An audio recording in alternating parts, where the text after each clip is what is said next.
એનામાં ભક્તિ વહેલી પ્રગટે. આપણે તો નવરાજ પડતા નથી બીજાના ફલાણા વિઘ્નામાંથી. આ પાપમાંથી બહાર નીકળજો. આ અમારું વચન છે. તે 5 ઇન્દ્રિયમાં ભગવાન સ્વામીને બાકી ન રાખ્યું. એક ઇન્દ્રિયનો જો મલિન હાર વિહાર થયો તો 5 ભ્રષ્ટ. અહીં લખ્યું છે અંદર, વાંચું છું. અને જો 5 ઇન્દ્રિયોના આહારમાંથી એક ઇન્દ્રિયનો આહાર જો મલિન થાય છે તો અંતઃકરણ મલિન થઈ જાય છે. મારે ભગવાનના ભક્તને ભગવાનના ભજન વિશે જે કોઈ વિક્ષેપ આવે છે તેનું કારણ 5 ઇન્દ્રિયોનો વિશેષ છે, અંતઃકરણ નથી. તમે જે મન બુદ્ધિથી ગભરાઈ જાઓ છો. મને સેંકડો યુવકો પૂછે છે, ભજન કરવા બેસું છું આમ થાય છે, ભજન કરવા બેસું છું આમ થાય છે, મન થતું જ નથી, આવા વિચારો ઉઠે છે. તમે બધા સાધકો સમજાવજો, પહેલું તું આ પાકું કર, અને બીજું તું આ માન ટળે ભાવે વર્તે. અને સૌથી પહેલું શું પાકું કરવાનું છે? કાર્યની 12, પ્રથમ 24, પ્રથમ 58, છેલ્લા 8, 11, 26 છેલ્લો પેરેગ્રાફ, મધ્ય 41 છેલ્લો પેરેગ્રાફ. મિયાજી રતન જેવું સમજાણ. અધ્યાય 28 છેલ્લો પેરેગ્રાફ, મધ્ય 41 છેલ્લો પેરેગ્રાફ. એ આપણું ડેસ્ટિનેશન છે. અને અહીંયા પ્રભુએ કહ્યું, તમે જે મન બુદ્ધિથી ગભરાવો છો એનો વાંક નથી. જાજો વાંક તો તમારા આત્માનો છે. મને એક ભૂરિયાએ પૂછ્યું કે યોગીજીભાઈની સોસાયટી કરે છે શું? એટલે મેં એટલા નામ કહ્યું, યોગીજીભાઈની સોસાયટી આટલું જ કરે છે બસ. આંખને વિવેક આપે, કાનને વિવેક આપે, જીભને વિવેક આપે, નાકને વિવેક આપે, સ્પર્શને વિવેક આપે. વિવેક આપે. પ્રથમ 18 કોઈકની વાત પણ બહુ સહેલું છે. આ પાકું થયું એટલે બધું જ પાકું થઈ જશે. અને અમારું જે વચન છે તે ભલા થઈને જરૂર, એને ભલા શબ્દ વાપરવાની શી જરૂર છે? હું એના વિચારમાં છું. હજુ કેટલી ગરજ, કેટલી ગરીબાઈ, કેટલી તમારી દાઢીમાં હાથ ગાલે છે, કેટલા તમને મોટા માને છે, કેટલું એમને તમારા તરફની પ્રીતિ છે. એક ભલા શબ્દમાં કેટલું બધું સમાયેલું છે. બરોબર વિચારજો. ભલા શબ્દ નીકળે જ નહીં. યોગી મહારાજ તો ગુરુ કે ગુરુ, દરેકને ગુરુ કે, એ તમને ખબર જ છે.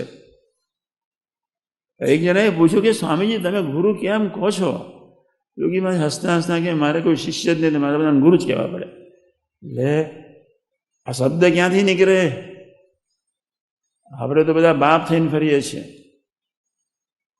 બીજો કોઈ ધંધો જ મળ્યો નથી.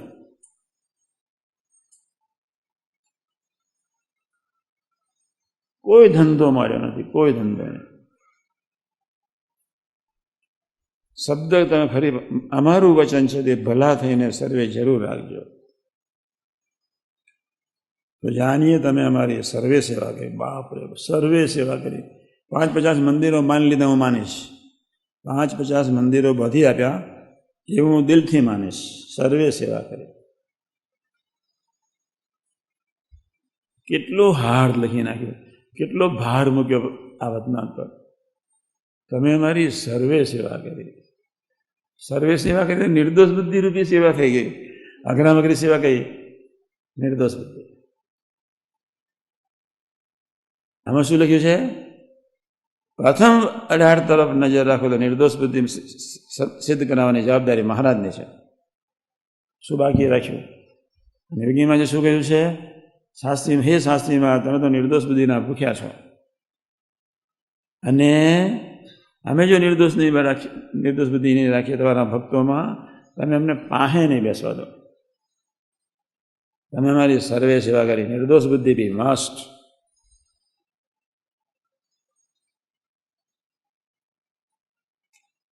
અમે પણ તમને સર્વેને આશીર્વાદ દઈશું. તમારા ઉપર ઘણા પસંદ થઈશું. બાપ રે બાપ, કાં જે તમે અમારો દાખલો સફળ કર્યો. લે પોતાની જાતને કેટલી બધી વિનમ્ર ગરીબ બનાવીને કહે છે.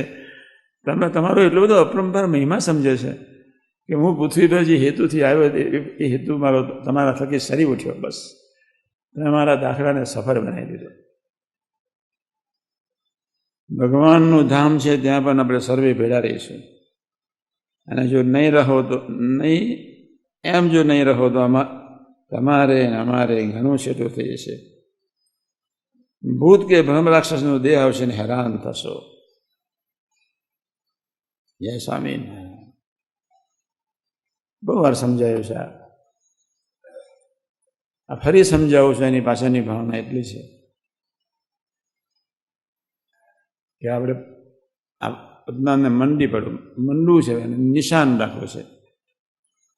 એમ આપણે પ્રથમ 18 જ્યારે નપાસ થઈએ ને ત્યારે આપણે ખટકા સહિત ખચકાશથી પથરીને ઊંડે ઊંડે બળતરા રાખીને પણ ન રહેતો શરૂઆતમાં પણ ધૂન ભજન ફિઝિકલી પણ નપાસ થાવ તો જય સ્વામિનારાયણ, પણ આપણે ફિઝિકલી બી ઉમંગથી ભજન ન થાય તો ચિંતા નહીં, પણ કરજો. એ તો તમે 4 પ્રશ્નોને પૂછી નાખશો. ઉમંગથી ભજન થતું નથી, એના કરતાં ન કરવું શું ખોટું? તમે એવો ઉદ્યોગ આપો કે અમે ઉમંગથી ભજન કરીએ. 6 મહિના જો ઉમંગથી કોઈ ભજન કરે તો ભજનનો સ્વાદ પ્રભુ એને આપે જ. 6 મહિના ઉમંગ. જે સમજાવું નહીં અત્યારે આવે છે, પણ હું વાંચી લઉં છું. અને જો કોઈ અમારો વાત લેશો તો તેનું જરૂર ભલું થશે. સદગુરુનું બગડતું હોય, શિષ્યોનું, આપણે લીડરોનું બગડતું હોય, જો કોઈ અમારો વાદ લેશો તો તેનું જરૂર ભલું થશે. કારણ જે અમારા હૃદયમાં તો નરનારાયણ પ્રગટ બિરાજે છે. હું તો અનાદિ મુક્ત જ છું. કોઈના ઉપદેશે કરીને મુક્ત નથી થયો. મન બુદ્ધિ ચિત્ત અહંકાર તેમને હું પકડી લઉં છું. જેમ સિંહ બકરાને પકડે છે તેની પેઠે અંતકરણને હું પકડું છું. બીજાને તો અંતકરણ દેખ્યામાં જ આવતા નથી. આપણી તો કરુણ હાલત છે, તમને ખબર છે. માટે અમારો વાદ લઈને જાને જે ઉપાધિમાં રહીને શુદ્ધપણે રહીશું તે તો નારદ સંકાદિક જેવો હોય તેથી પણ રહેવાય નહીં. બીજાની તો સી વાત કહેવી. અનંત મુક્ત થઈ ગયા, અનંત થશે. તેમાં ઉપાધિમાં રહીને નિર્લેપ રહે એવો કોઈ થયો નથી, થશે પણ નહીં. આપણે તો બીજાનું કલ્યાણ કરવા માટે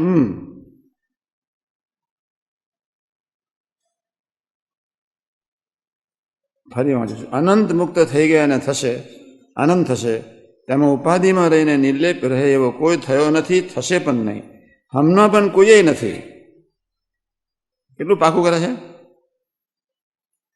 અને કોટી કલ્પ સુધી સાધન કરીને પણ એવો થવાને કોઈ સમર્થ નથી. કેટલું પાકું કર્યું? કોટી કલ્પ. 1 કલ્પ એટલે 8 અબજ 4 અબજ 32 કરોડ વર્ષ.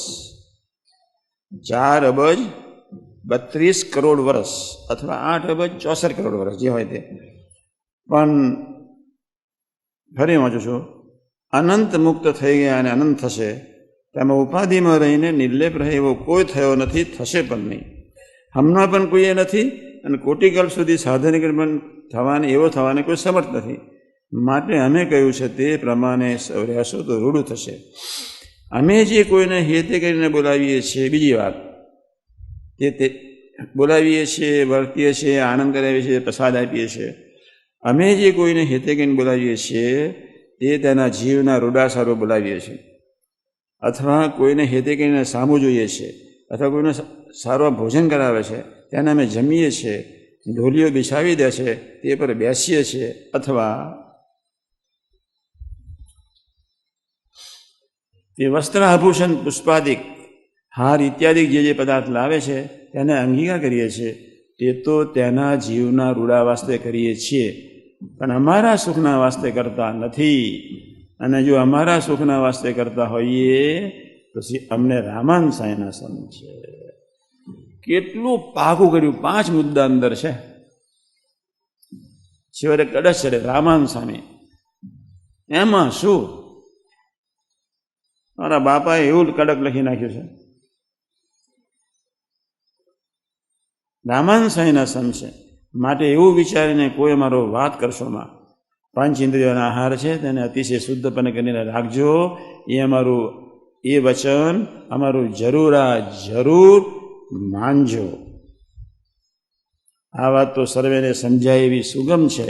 માટે સર્વેને સમજામાં તુરત આવી જશે. તે સારું સત્સંગમાં અતિશય પ્રવર્તાવજો. તમે વર્જજો અને વર્તાવડાવજો, તેમાં અમારો ઘણો રાજીપો છે. એમ વાર્તા કરીને જય સચિદાનંદ કરીને શ્રીજી મહારાજ પોતાના અવતારણ બનાવ્યા. શ્રી પતિમ શ્રી ધરમ સર્વદેવ ઈશ્વરમ ભક્તિ ધર્મ મહાત્મા.